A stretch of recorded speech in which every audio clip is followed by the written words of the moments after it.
Alors Julien Rigavetti, bonjour. Bonjour. Donc vous êtes le président d'Icula, Oui. qui est l'un des leaders français de l'hébergement. Tout à fait. Donc, quand on va sur votre site internet, on voit que vous faites plein de choses, hébergement. Vous êtes d'ailleurs un des pionniers là-dessus en France. Ouais, on est 21 ans maintenant. On vient de fêter nos 21 ans. Voilà, vous avez déjà atteint depuis quelques années la maturité. Ah oui, on espère qu'on l'aura plusieurs fois d'ailleurs. Ah bah écoutez, c'est tout le mal qu'on vous souhaite. Là maintenant, on peut même rentrer au casino aux États-Unis. Ah oui. C'est depuis cette année.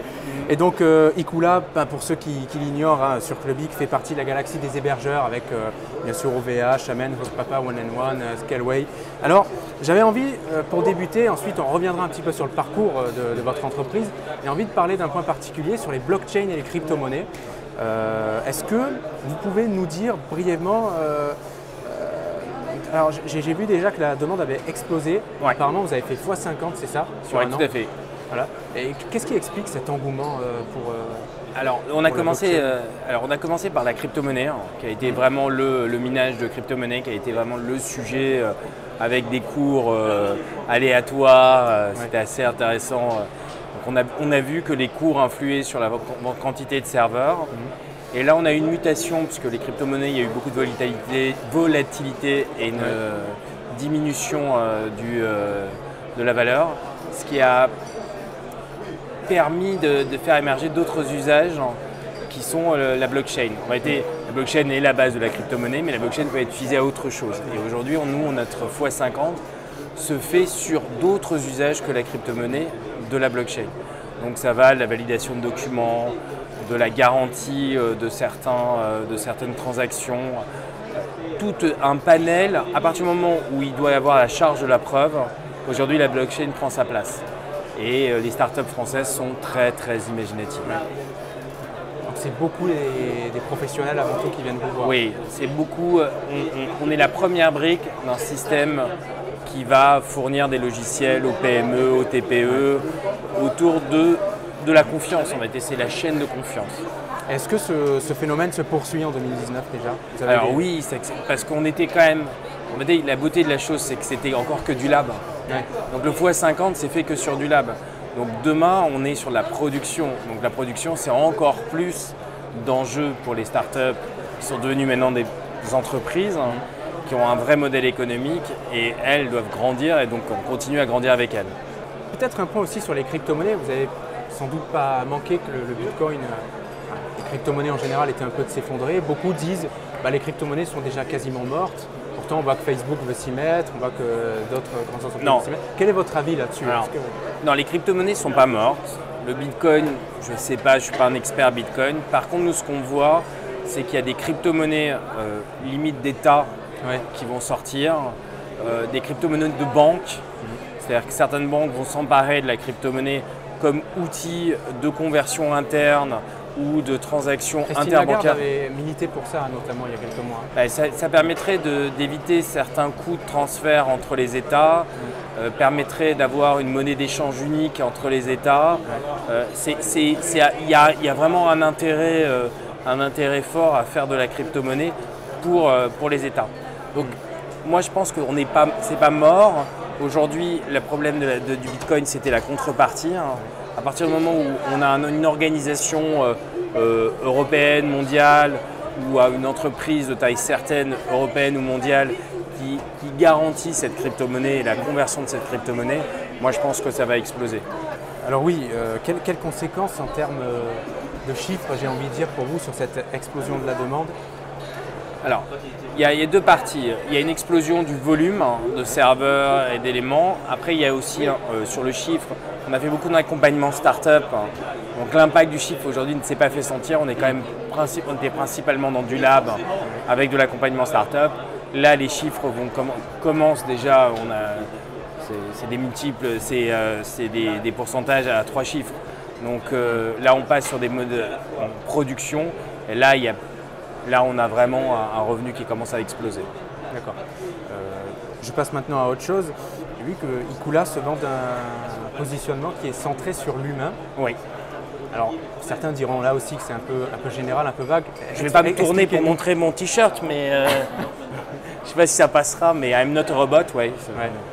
Donc c'est une philosophie pour vous. Alors, on pense que on vend un produit qui est assez, entre guillemets, indigeste. C'est pas très sexy, le cloud, l'infrastructure, ça. Mais c'est à la base de toute application, de tout usage sur l'Internet. Donc l'idée aujourd'hui, c'est comment on peut amener cette expérience utilisateur de prendre un élément qui n'est pas, qu'on ne peut pas toucher, c'est pas une voiture, c'est pas un utilitaire ou un outil, c'est l'outil, un des outils à la base de l'Internet avec le tuyau. On est à un bout du tuyau et l'internaute est à l'autre bout. Comment on peut le rendre plus simple à appréhender et comment on peut le faire aussi grandir de façon intelligente pour que l'expérience utilisateur soit la plus simple. Donc nous, voilà, on a mis l'humain au centre de l'équation.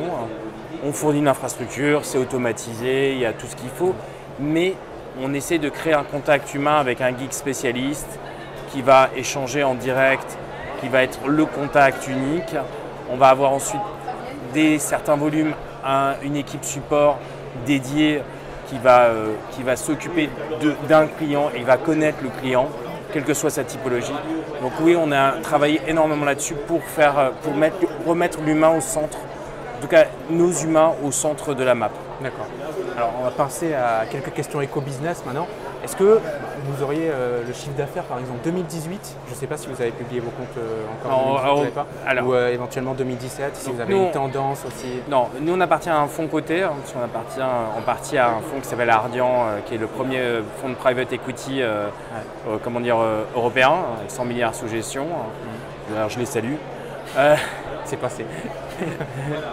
Voilà.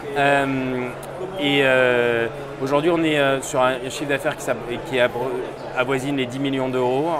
On est en croissance, avec toujours une rentabilité. On a toujours une volonté de rentabilité. Nous avons autour de 70 personnes, pour vous donner quelques chiffres. Voilà. Et on vend dans 63 pays aujourd'hui. On a 63 pays à qui on vend des prestations. On a 13 langues parlées au sein d'Icula.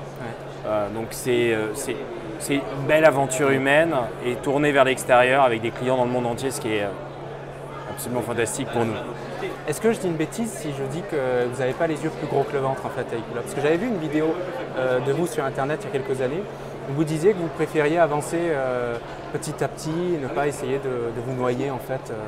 Alors oui, après on aurait des fois peut-être aimé aller un tout petit peu plus vite, mais on pense que il vaut mieux avancer avec un système de rentabilité dans la croissance plutôt que de la croissance à tout prix et d'onboarder des clients et de créer des accidents industriels. Aujourd'hui, on a vu dans le passé plusieurs accidents industriels, parce que les entreprises ont grossi trop vite, parce qu'elles n'ont pas pu maîtriser leur croissance. Donc c'est un vrai... Pour nous, on a conscience que pour certaines entreprises, on a leur cœur, leur business, leur survie dans notre main. Et donc pour nous, c'est important de mettre un pied devant l'autre pour s'assurer que ça va continuer et durer dans le temps. D'accord. Vous possédez 2 data centers, c'est ça, dont l'un à Reims. Est-ce que vous envisagez dans cette année, l'année prochaine, peut-être d'ouvrir un 3e data center? Alors aujourd'hui, sur le 2e data center qu'on a à Laon, on a une grande superficie de terrain, donc ça sera plutôt des constructions. Il est extensible, Voilà. Et sur Reims, du fait qu'on a déployé Laon, on dispose encore de surface disponible. On va construire, mais pas ouvrir une nouvelle place géographique. D'accord. Vous avez aussi un support technique, ça j'ai noté. On en a parlé notamment sur Clubby dans un dossier sur les hébergeurs, donc qui est dispo 24 heures sur 24, 7 jours sur 7. Ça vous y tenez aussi? Oui, d'ailleurs je les salue. Ça passe aussi. C'est une équipe qui est assez fantastique. Toutes les équipes d'Icula sont fantastiques, mais elles fonctionnent en 24 sur 24, 7 jours sur 7. Elles répondent au téléphone en 24 heures, 7 jours sur 7. Elles prennent un problème, elles le traitent jusqu'au bout, en 24 heures, 7 jours sur 7, dans plusieurs langues. Donc je trouve qu'on a une belle équipe et qui connaît les clients, qui connaît les enjeux, qui a compris, qui vit le client et qui ne va jamais laisser un client au milieu du gué en disant débrouille-toi. Alors, c'est une question que j'aimerais poser un petit peu à tout le monde sur IT Partners. J'ai vu que vous agissiez notamment pour protéger l'environnement. On sait que c'est une question ô combien cruciale. Est-ce que vous pouvez nous en dire plus là-dessus? Alors, c'est un engagement. On avait créé un label qui s'appelait Mon Site est Vert. On a toujours, ça fait depuis qu'on a le data center de Reims, quasiment 2-3 ans près, acheté que de l'énergie verte. On a continué et notre consommation a énormément augmenté. Notre data center de Laon aussi est approvisionné en énergie verte à 100%. Voilà, on a 100% d'énergie verte.